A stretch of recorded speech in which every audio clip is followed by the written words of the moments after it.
русскому воителю. Дело в том, что в силу объективных субъективных причин мы не можем пока, по крайней мере, сказать о конструкции, особенностях оформления и даже волнового покроя собственной узких куяк. Но рассмотреть ситуацию на более широком материале, на евразийском материале, на материале Центральной Азии, Южной Сибири, нам ничего не мешает. Единственное, вот два таких интересных момента хотелось бы вначале отметить, тем более об этом начинал говорить еще Дмитрий Анатольевич. Дело в том, что термин куяк, да, от монгольского куяк, собственно, у монгольских народов, по крайней мере, в середине XVIII века, и мы это точно знаем из материалов цинского источника Сюи-Туджи, обозначал в принципе любой корпусный панцирь. Собственно, первое его значение у Шунгара, например, да, в середине XVIII века была собзидзя, то есть панцирь из колец, то есть кольчуга. А вот в русских параллельных, синхронных материалах того же периода, в области окружения палаты Московского Кремля, существовало два основных значения данного термина. Широкое и узкое. Широкое значение термина куяк – это практически любой пластинчатый доспех. Пластинчато-нашивной, пластинчато-клепанный, даже ламеллярный из костяных пластин, которые тоже привозили вооружение на полотно, это все будет куяк.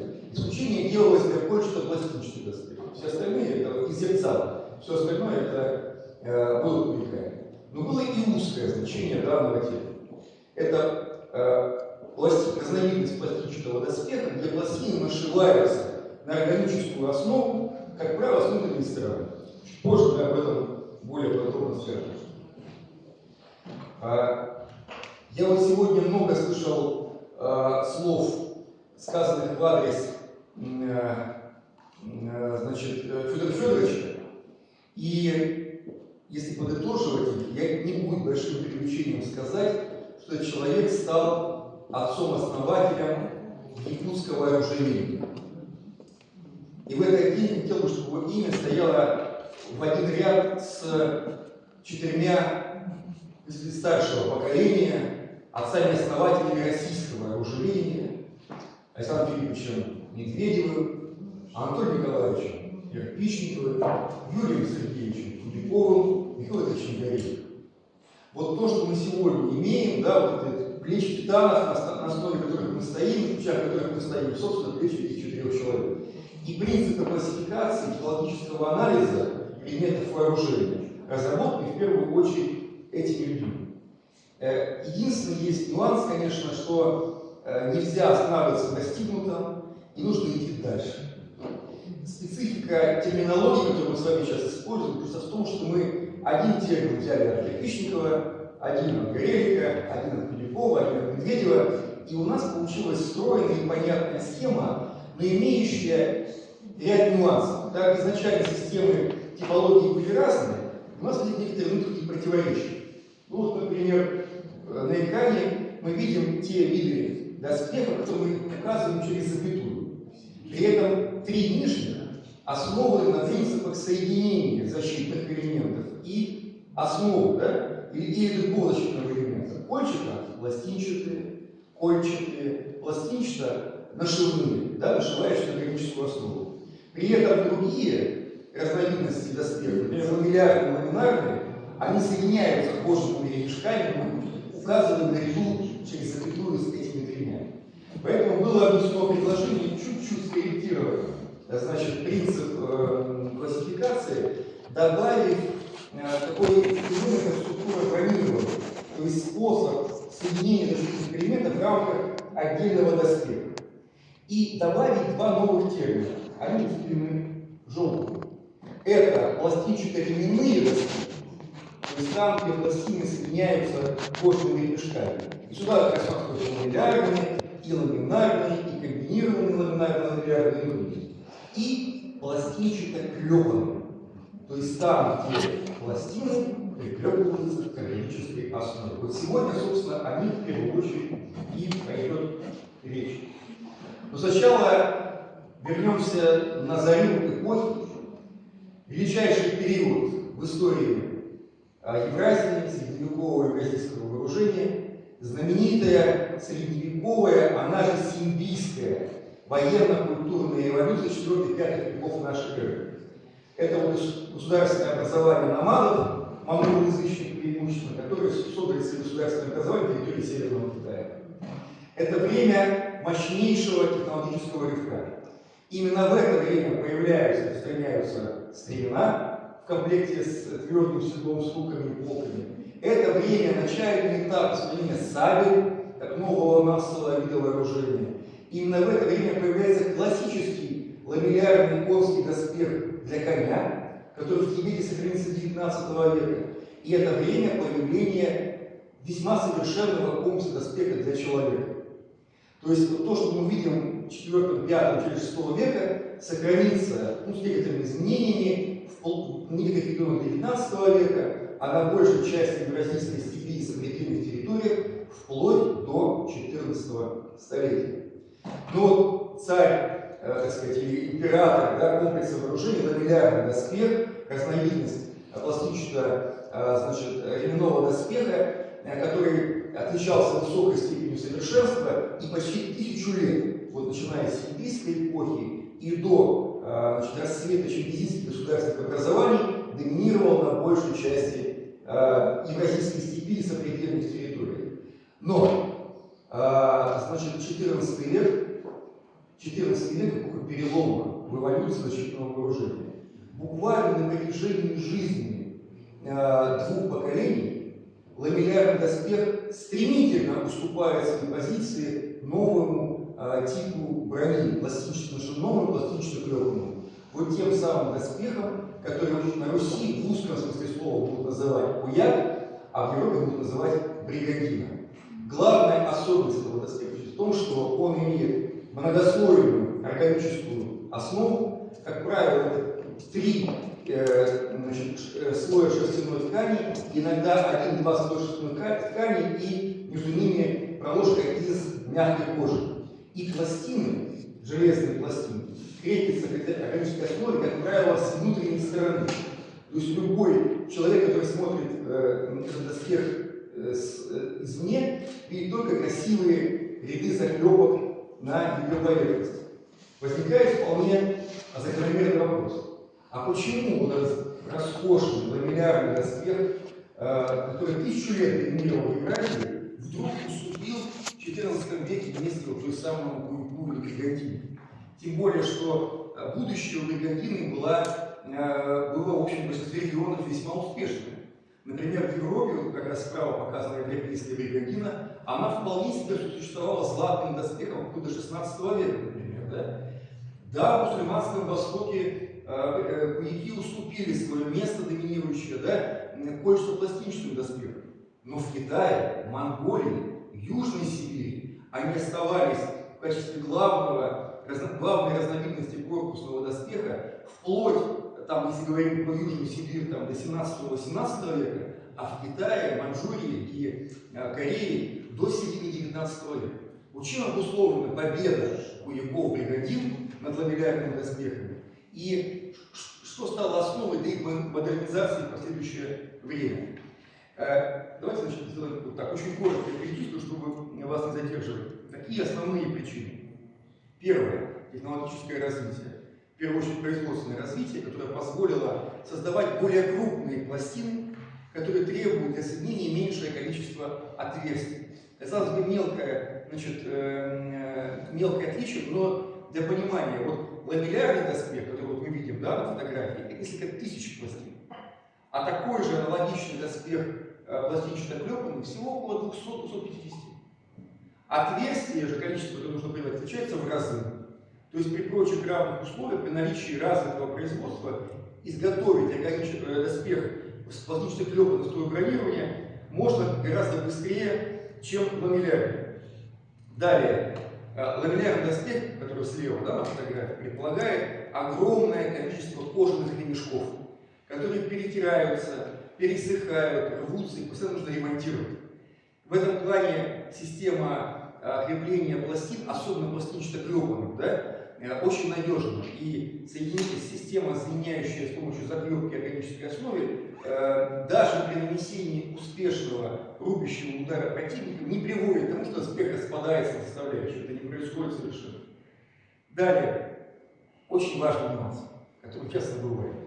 Есть очень интересный минский источник 16 века, где путешествующий китайский чиновник встречает на заставе минских бойцов в очень хорошем настроении. Им поменяли доспехи. У них были ламеллярные доспехи, и вот им, значит, передали на руки пластинчато-клепанные кулаки. В чем была причина радости? Дело в том, что в условиях влажного климата ламеллярный доспех очень быстро начинает ржаветь.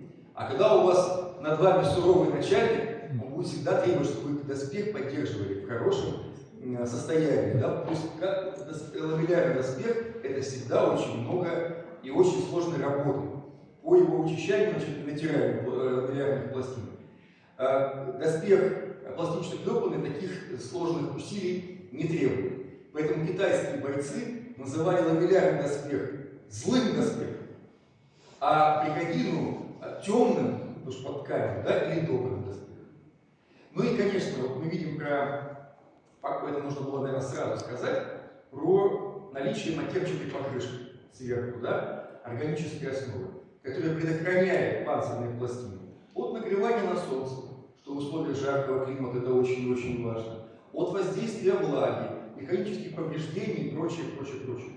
Теперь, если мы посмотрим на джунгарский, например, куяк покроя халат, мы увидим, что эффективность доспешного панцирного покрытия сопоставима с ламеллярным. Та самая черепица обеспечивает тот самый нужный двойной и тройной слой значит, защитного покрытия. При этом некоторые фрагменты органической основы, в отличие от ламеллярного доспеха, можно было не снабжать пластинами.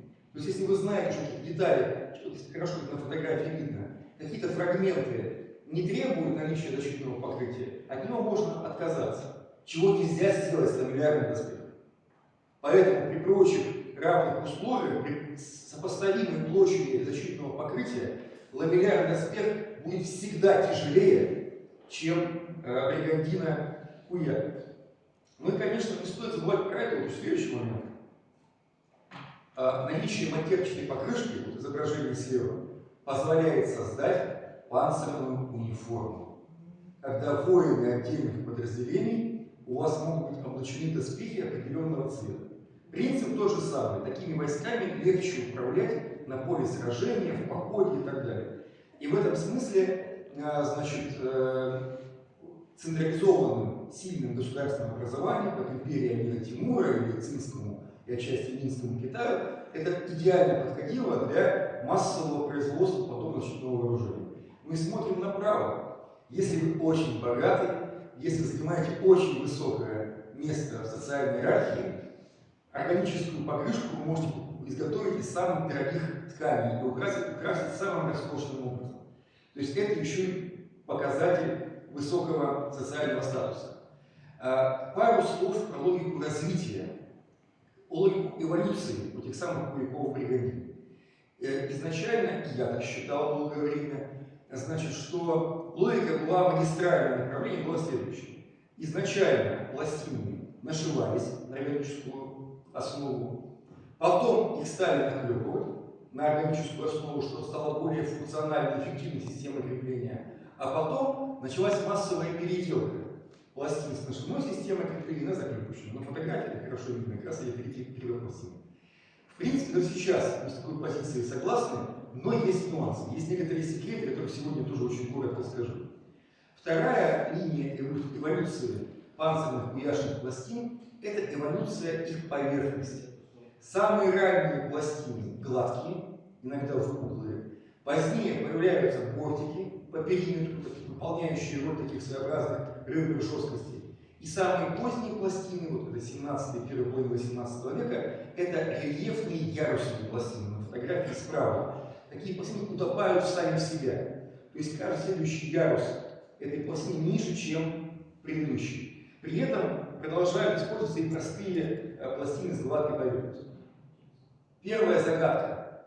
А откуда они взялись?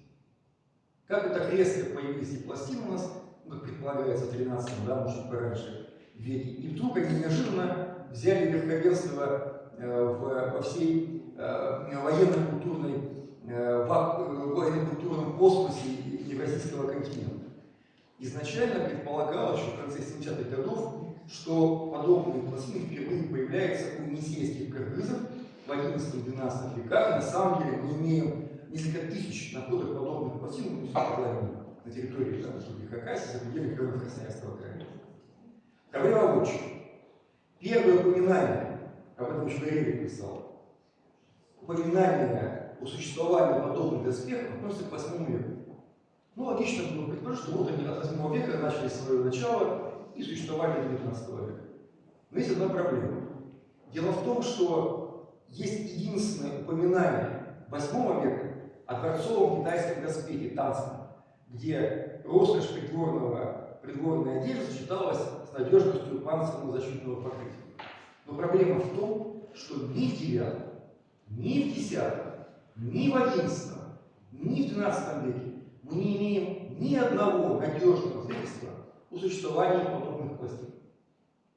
Что предполагает, что развитие их было дискретным. То есть появились в эпоху там, какой-то период существовали, и потом появились снова. А как они появились? Вот в свое время нами было выдвинуто предположение, что эти пластины, мы их называем пластины с 6 отверстиями. Длинно, но точно, которые справа на фотографии. Они эволюционировали из больших ламеллярных пластин и времен империи Цзинь.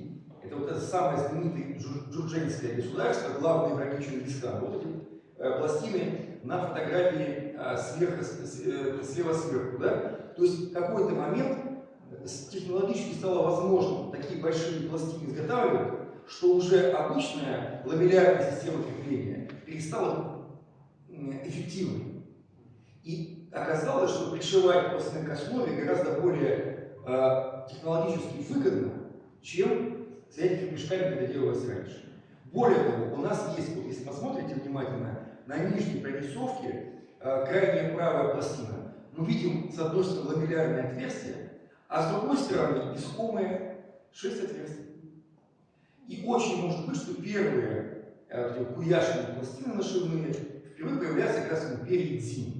А уже их рассвет наступает в эпоху Великой Монгольской империи. Тем более, что монголы очень много что заимствовали у своих самых страшных противников. Но есть один нюанс. В погребениях, в первую очередь в оружейных кладах, мы встречаем наборы панцирных пластин как с отверстиями для пришивания, так и с заклепкой.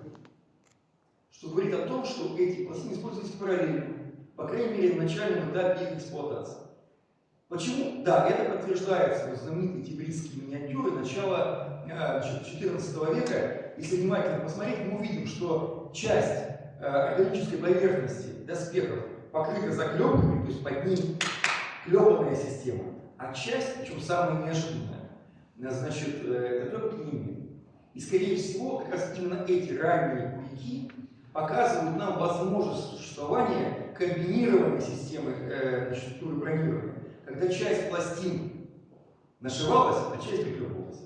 Как вы думаете, почему? Гибкость. А это просто скажут эти конструкторы. Потому что, чтобы это понять, нужно сначала такие доспехи, в общем-то, изготовить и экспериментально проверить. Есть еще одна загадка. Прошу прощения. Еще одна загадка. Вроде бы красивая, понятная схема.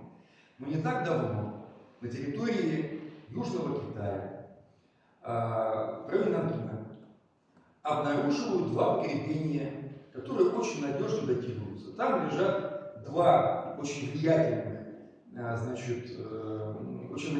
минских военачальника, даты смерти которых мы знаем. Это середина 15 века.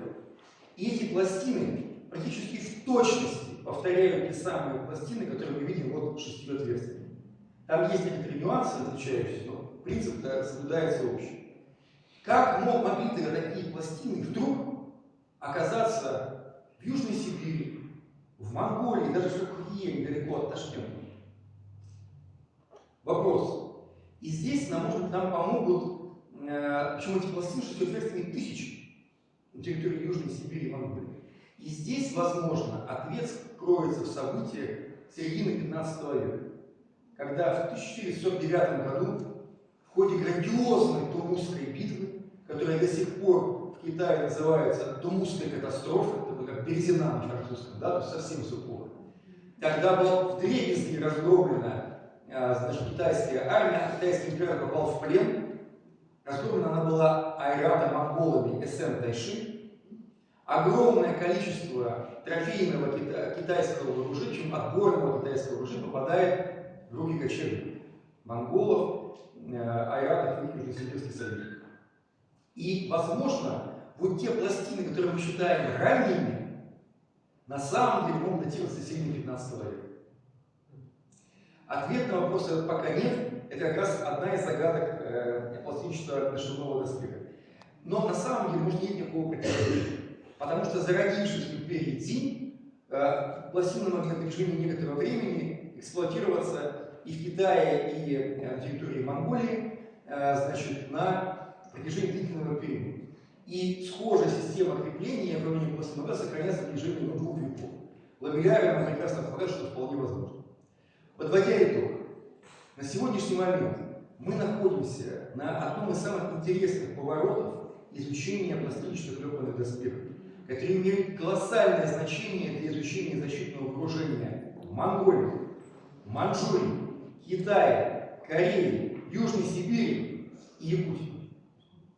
Я очень надеюсь, уже есть определенные, подвижки в этом вопросе, что в ближайшие десятилетия мы впервые, опираясь на обобщающие данные по другим регионам, и пусть пока и на очень многочисленные находки на территории Якутии, наконец-то сможем увидеть то, как выглядел знаменитый якутский хуяр. Спасибо за внимание.